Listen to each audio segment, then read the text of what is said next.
Welcome everyone to today's Friday Forum of the City Club of Cleveland. My name is Ralph Delarada. I have the great pleasure of being your president this year. The City Club of Cleveland was originally established in 1912, and the club was established to encourage new ideas and free exchange of thought. We are the oldest continuous speaking forum in the country. We have a long and storied tradition of free speech exercised through public debate as well as through discussion. Today, the City Club is an organization where its diverse members participate in wide-ranging, high-quality forums, as well as enjoying great camaraderie. We are a civic center where the Cleveland community comes together to encounter and challenge important ideas. And lastly, we are an electronic forum, not only open to our nation, but to the world as a whole. This Friday, we have a widely recognized leader on international trade, which has naturally become a fundamental issue in our ever-globalizing economy. Our speaker is Leslie M. Schweitzer, Senior Trade Advisor for the National Chamber Foundation of the U.S. Chamber of Commerce. At the Chamber of Commerce, Leslie created and is currently directing a very interesting initiative called the Trade Roots Initiative. It's a national grassroots international trade education program designed to increase and raise public awareness about the global economy. This program has become the only sustained national grassroots program addressing global trade issues in the United States. Trade Roots has been instrumental in securing free trade agreements with such countries as Chile, Singapore, Australia, Morocco, and Bahrain. The group has also organized grassroots support for free trade agreements with the Dominican, El Salvador, Costa Rica, Guatemala, Nicaragua, and Peru, as well as advocates pending agreements with Colombia, Panama, and South Korea. Ms. Schweitzer certainly has extensive experience in the global arena. As one of the first American women to do business in China, she co-founded Noble Trading Company in 1977. Which assisted U.S.-based companies with product sales to China. So we were discussing today some of our common experiences in Yugoslavia, in Hungary, Poland, Romania, throughout South America and the Caribbean. She has also helped to develop manufacturing facilities in various countries and regions to produce consumer products for export. Additionally, she has been involved in international business ventures in the Soviet Union and in Finland. Ms. Schweitzer has served an impressive array of customers as they sought to address foreign markets, including Pepsi World Trade and Motors Trading Company of General Motors.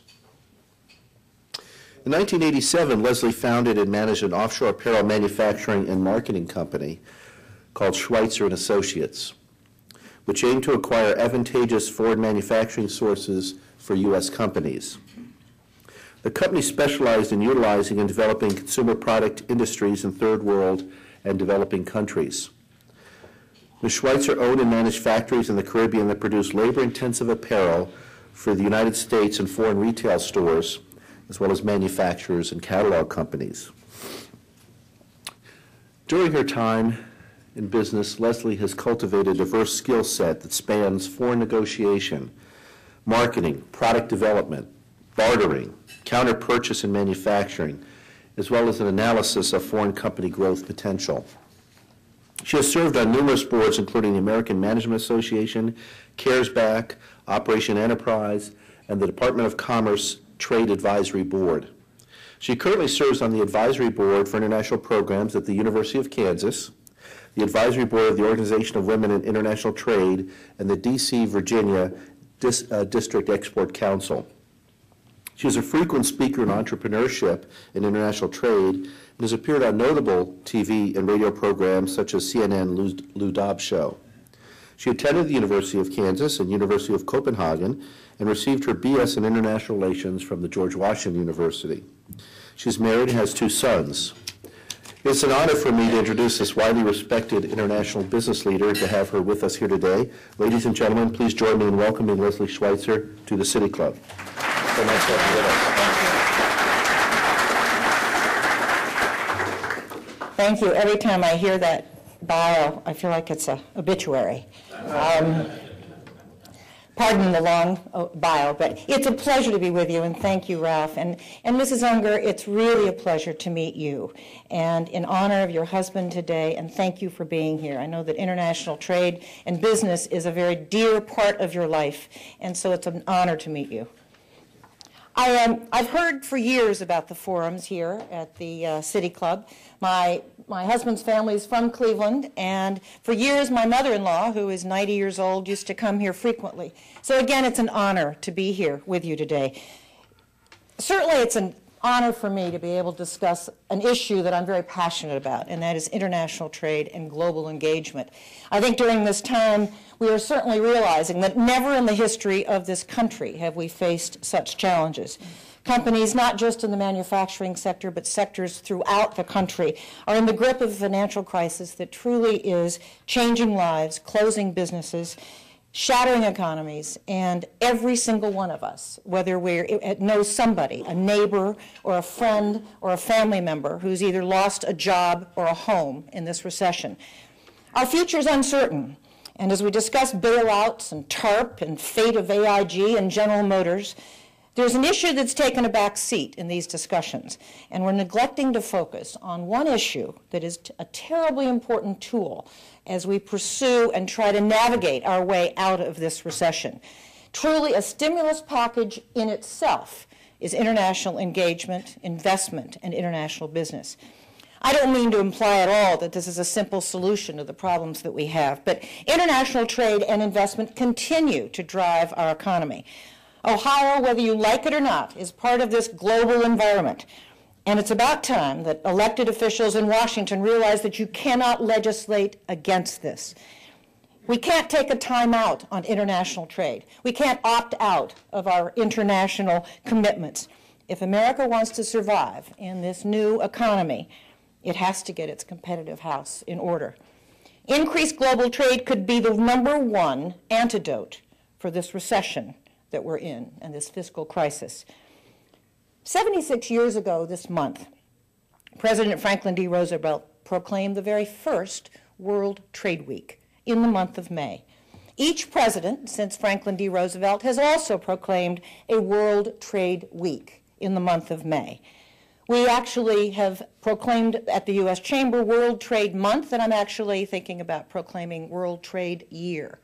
It's not something that we should celebrate only once a year during 1 week in the month of May. But when FDR did this, he did this because he felt very strongly that we needed to engage the world.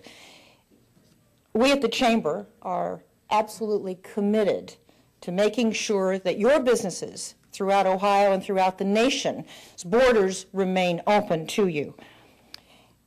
When he announced World Trade Week in 1933, it was a formal proclamation that was intended to underscore the importance of international trade for the American economy. The country was facing a wave of protectionism and isolationism, and made enormous sense to the president at that time to figure out that we needed to engage the rest of the world. Just 4 years prior to his announcement, the Smoot-Hawley Act had been passed that dramatically raised tariffs on imported goods. FDR and the country's leaders realized a little bit too late that inflicting that medicine in the face of a severe recession was absolutely the wrong prescription. And of course, now historians tell us that, of course, that is what led to the Great Depression.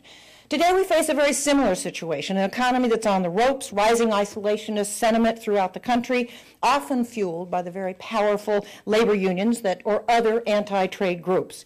We have a critical choice among us, and that is either to renew our commitment on global engagement and trade or to retreat in the isolationism and causing economic decline. One would think that perhaps we might have learned something after the Great Depression. And I am seeing, as I travel across the country, increasing isolationist feelings among American business people and American consumers. I'm assuming that for the most part I'm probably speaking to the choir today,